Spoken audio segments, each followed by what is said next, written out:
Afati fundit për deklarimin e të ardhurave është 1 prilli. Administrata tatimore ka shtyr edhe me 1 ditë afatin për deklarimin për shkak të pushimit zyrtar me rastin e festës së Fiter Bajramit. Sot është dita e fundit të deklarimit të ardhurave të divës, të ardhurave personale të çdo individi. Ishte dje, por u shtyr sot për arsye të festës.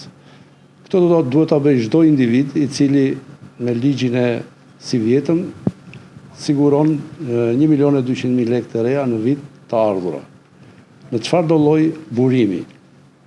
Gjithashtu janë të detyruar të bëjnë divan dhe ata individët të cilët janë të 2 punësuar ose të 3 punësuar. Ligji i si vjetshëm shton edhe disa individë të tjerë të cilët mund të sigurojnë të ardha deri në 50.000 lekë nga çfarëdo lloj burimi. Por çfarë ndodh në rastet kur qytetarët e përfshirë nuk kryen deklarimin në kohë? Në rast se nuk e kryen këtë deklarim, ata penalizohen me 30.000 lekë, plus interesat që lindin gjatë kohës që ata derisa ta deklarojnë. Parashikohet që numri i deklaruesve të divas 2024 në të gjithë vendin të jetë mbi 144.000 individ, duke pasur parasysh që me hyrje në fuqi të ligjit të ri, me uljen e kufirit nga 2 milion në 1.2 milion, numri i deklaruesve pritet jetë shumë më i lartë se vitet e mëparshme. Administrata tatimore informoi se deklarata Diva 2024 gjenerohet e paraplotësuar automatikisht me të dhënat e të ardhurave vjetore bruto, nga pagat apo shpërblimet nga marrëdhëniet e punësimit për individët, si dhe me përllogaritjen e tatimit mbi të ardhurat nga punësimi.